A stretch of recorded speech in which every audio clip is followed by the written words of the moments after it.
Hello students, कैसे हैं आप सभी लोग। फिजिक्स क्लासेस में आप सभी लोगों का स्वागत है। और प्लीज जो लोग चैनल पे नए हैं, चैनल को सब्सक्राइब करिए, लाइक करिए, शेयर करिए। तो चलिए शुरू करते हैं आज का टॉपिक। आज का हमारा टॉपिक है drift current and diffusion current.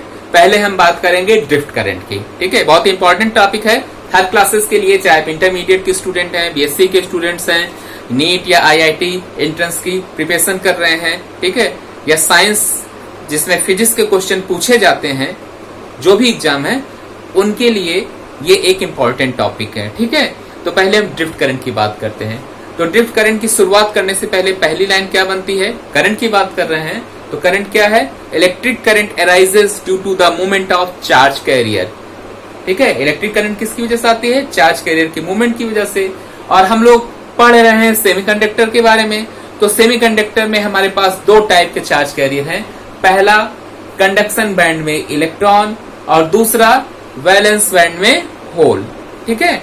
अब किसी सेमीकंडक्टर मटेरियल में जब कोई भी इलेक्ट्रिक फील्ड अप्लाई नहीं रहती है तो थर्मल एनर्जी की वजह से ये चार्ज कैरियर रैंडमली सभी पॉसिबल दिशाओं में मूव करते रहते हैं। किसकी वजह से, due to thermal agitation charge carrier move randomly in all direction, ठीक है। तो नेट करंट कितनी हो जाएगी, so the net current is 0। इसको ऐसे देख लीजिए, एक छोटा सा टुकड़ा ले रहे हैं जिसके अंदर बहुत सारे चार्ज कैरियर हैं,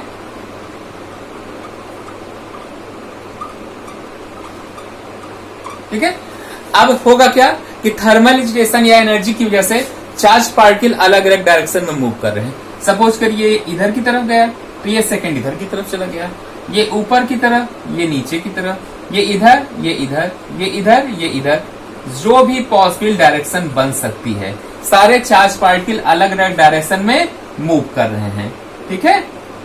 तो नेट करंट कितनी होगी, 0। ऐसे देख लो, मान लो, सपोज कर लो इसकी वजह से +1 मिल रही है तो इसको बैलेंस कर रहा है -1, इसकी वजह से +1 तो इसको बैलेंस कर रहा है -1। अगर हम लोग समझने के लिए मान ले रहे हैं कि हर मोमेंट पे 1 करंट प्रोड्यूस हो रही है, सपोज करो 1 तो मिलेगा नहीं, बहुत कम वैल्यू मिलेगी एक चार्ज कैरियर के लिए, तो टोटल वैल्यू कितनी हो जाएगी, 0 हो जाएगी ना। तो सारे चार्ज पार्टिकल मूव कर रहे हैं लेकिन सबकी वजह से निकलने वाली टोटल करंट का सम कितना है, 0 है। अब अगर आप इलेक्ट्रिक फील्ड अप्लाई कर देंगे तो चार्ज पार्टिकल को क्या एक्सपीरियंस होगा, एक फोर्स एक्सपीरियंस होगा ना। Charge carrier experiences a force, किसकी वजह से, ड्यू टू इलेक्ट्रिक फील्ड। जब हम इलेक्ट्रिक फील्ड अप्लाई करते हैं तो चार्ज कैरियर को उस इलेक्ट्रिक फील्ड की वजह से एक फोर्स का अनुभव होता है and charge carrier directed according to force, और चार्ज कैरियर उस फोर्स के अकॉर्डिंग डायरेक्टेड हो जाते हैं। ऐसे देख लो, अब आपने इलेक्ट्रिक फील्ड ई अप्लाई कर दी तो सारे चार्ज पार्टिकल किसी पर्टिकुलर डायरेक्शन में डायरेक्टेड हो गए, ठीक है। उसी फोर्स के अकॉर्डिंग चार्ज कैरियर उसी डायरेक्शन में क्या हो जाएंगे, डायरेक्टेड हो जाएंगे फोर्स के अकॉर्डिंग, ठीक है। अब जब चार्ज कैरियर चलेंगे तो बहुत संख्या तो इलेक्ट्रॉन या होल की कम तो है नहीं कि आप बता दोगे 2-4 हैं, बहुत ज्यादा संख्या होती है। तो इतनी संख्या में हर इंडिविजुअल इलेक्ट्रॉन और होल की वेलोसिटी तो बताना पॉसिबल नहीं है। तो हम लोग क्या करते हैं, एवरेज वेलोसिटी कंसीडर करते हैं। ये चार्ज कैरियर जो मूव कर रहे हैं इनका क्या निकाल लेंगे, एवरेज वेलोसिटी निकाल लेंगे, और इसी एवरेज वेलोसिटी को एक नाम दे दिया गया है ड्रिफ्ट वेलोसिटी। क्या नाम दिया गया है, ड्रिफ्ट वेलोसिटी। और चार्ज कैरियर जब ड्रिफ्ट वेलोसिटी से मूव करते हैं तो जो करंट प्रोड्यूस होती है उसको क्या बोलते हैं, ड्रिफ्ट करंट बोलते हैं। क्लियर हो गया कि इलेक्ट्रिक फील्ड लगने से चार्ज कैरियर उस इलेक्ट्रिक फील्ड से निकलने वाली फोर्स या उस इलेक्ट्रिक फील्ड की फोर्स की वजह से किसी पर्टिकुलर दिशा में डायरेक्टेड होते हैं, एक पर्टिकुलर डायरेक्शन में मोशन शुरू हो जाता है और उनकी वेलोसिटी का एवरेज कंसीडर किया जाता है। उसी वेलोसिटी एवरेज या एवरेज वेलोसिटी को हम लोग क्या बोल रहे हैं, ड्रिफ्ट वेलोसिटी बोल रहे हैं। और चार्ज कैरियर जब ड्रिफ्ट वेलोसिटी से मूव करते हैं तब जो करंट अराइज होती है उसी को हम लोग क्या बोलते हैं, ड्रिफ्ट करंट बोलते हैं। क्लियर हो गया ना, बहुत सिंपल सा पॉइंट है। 3 पॉइंट याद रखना। पहला कि जब इलेक्ट्रिक फील्ड अप्लाई नहीं रहती है तो थर्मल एजिटेशन या एनर्जी की वजह से चार्ज पार्टिकल हर पॉसिबल डायरेक्शन में मूव करते हैं, net current 0। Second, electric field apply करने पे चार्ज पार्टिकल किसी पर्टिकुलर डायरेक्शन में डायरेक्टेड हो जाते हैं, एवरेज वेलोसिटी से मूव करते हैं। उस एवरेज वेलोसिटी को हम लोग नाम दे दिए हैं drift velocity. And current arises due to the movement of charge carrier by drift velocity is known as the drift current. जब चार्ज कैरियर क्या करते हैं, उस ड्रिफ्ट वेलोसिटी से चलते हैं, तब जो करंट आती है उसको हम लोग क्या बोलते हैं, ड्रिफ्ट करंट बोलते हैं। क्लियर हो गया? ये तो डिफिनेशन थी।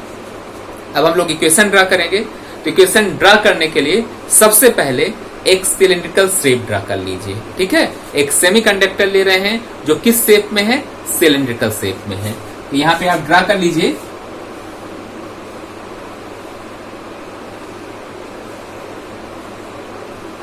इसका क्रॉस सेक्शन एरिया ए है, ये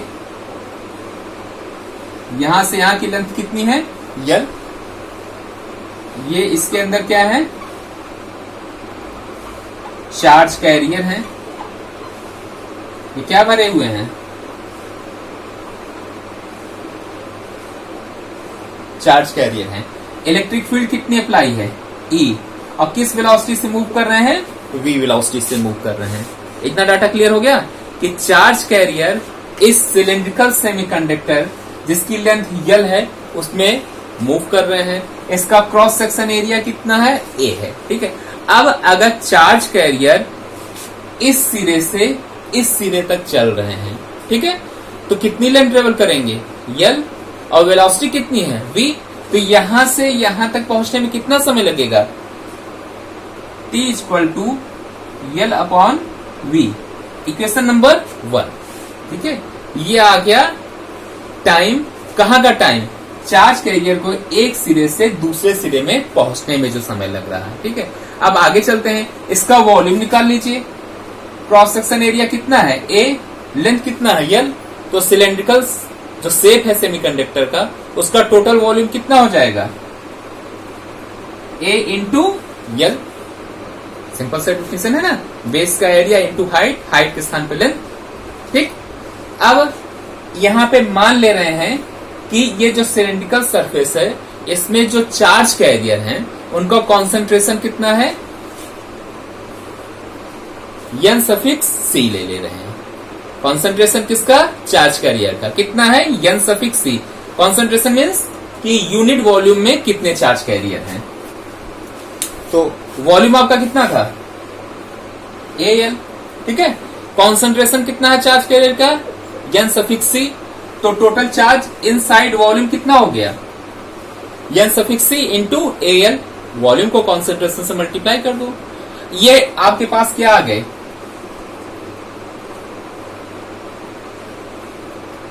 टोटल चार्ज आ गए। चार्ज मतलब चार्ज के नंबर्स, चार्ज कैरियर। ठीक है, तो टोटल चार्ज कितना होगा, ये आपका क्या है, टोटल चार्ज कैरियर है, ये संख्या है। ठीक है, तो चार्ज कितना है, एक चार्ज कैरियर पे कितना चार्ज है, स्मॉल ई। तो टोटल चार्ज कितना हो जाएगा, किससे मल्टीप्लाई कर दो, ई से। ये आपका कितना आ गया, टोटल चार्ज आ गया। ठीक है, ये टोटल चार्ज हो गया। करंट की डिफिनेशन क्या होती है, I equal to Q by T. Simply charge को टाइम से डिवाइड कर दो, तो आपकी करंट कितनी हो जाएगी, आई। चार्ज कितना है, ये है आपके पास, एन सी ए इंटू यल इंटू ई, और टाइम से डिवाइड कर दो। टाइम के लिए इक्वेशन नंबर एन याद करो, अभी क्या बताए थे, यल बाई वी। तो पुट कर दीजिए।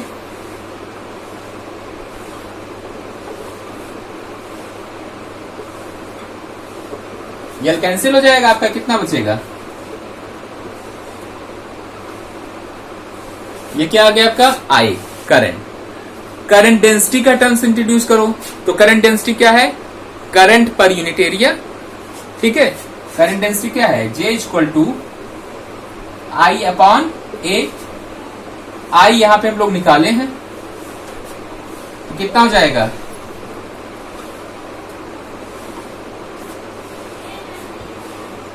ए कैंसिल हो गया, कितना बचा,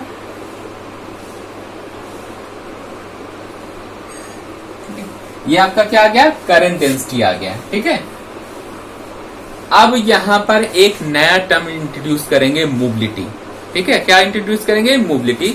वन लाइन डेफिनेशन है, लिख लीजिए चाहे आप लोग को, velocity per unit electric field. ठीक है, क्या? Velocity per unit electric field. Equation number 2 डाल दीजिए। ठीक, अब यहां से वेलोसिटी क्या हो जाएगा? v equal to mu into E. इस वेलोसिटी को करंट डेंसिटी वाले फॉर्मूले में पुट कर दो। ठीक है, तो J इक्वल टू क्या मिलेगा आपको? v को पुट करो, कितना हो जाएगा आपका?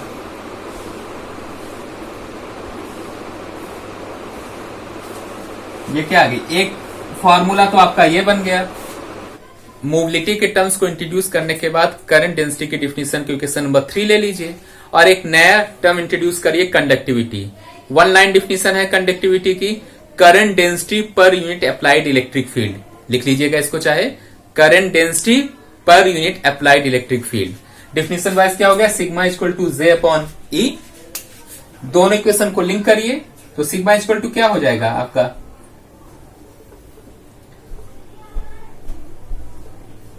ठीक है, ये एक फार्मूला बन गया। अब जब बात सेमीकंडक्टर की कर रहे हैं तो सेमीकंडक्टर में दो टाइप के चार्ज कैरियर हैं, इलेक्ट्रॉन और होल। दोनों की कंडक्टिविटी के लिए फार्मूला ड्रा करेंगे और दोनों को ऐड कर लेंगे। तो इसी फार्मूले में दोनों को अप्लाई कर दीजिए। इलेक्ट्रॉन की बात करें तो इलेक्ट्रॉन के कॉन्सेंट्रेशन को n मान लीजिए और मोबिलिटी को म्यू सफिक्स n मान लीजिए। होल की बात करें तो होल के कॉन्सेंट्रेशन को p मान लीजिए और उसकी मोबिलिटी को म्यू सफिक्स p मान लीजिए। अब ये दोनों इस फॉर्मूले में अप्लाई कर दीजिए तो क्या हो जाएगा? दो रूप में, n mu n into E plus p mu p into E. ठीक है, यहां से e को कॉमन ले लीजिए तो आपका हो जाएगा n mu n plus p mu p। ये सिग्मा है आपकी, ये आपका मेन फार्मूला ड्रा हो गया है।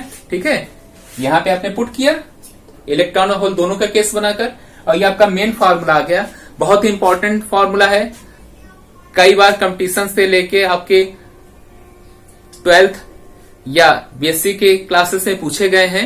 ठीक है, और इसके बाद, ये तो मेन फार्मूला है, इसके बाद हम लोग इसको 3 केस में अप्लाई करेंगे। सेमीकंडक्टर में intrinsic type semiconductor, P type और एन टाइप में स्पेशल केस बनाकर इसको ऐड करेंगे। ठीक है, तो ये पार्ट 1 था, पहले इसको रीड करिए। पार्ट 2 वीडियो में केसेस और डिफ्यूजन करंट के बारे में बताते हैं। ठीक है, तो इसको ध्यान से पढ़िए। कोई डाउट हो तो कमेंट सेक्शन में आप पूछ सकते हैं, रीड करिए, तब तक आपको नेक्स्ट पार्ट 2 इसका मिल जाएगा। ठीक है, तो वीडियो देखने के लिए आप सभी लोगों का धन्यवाद।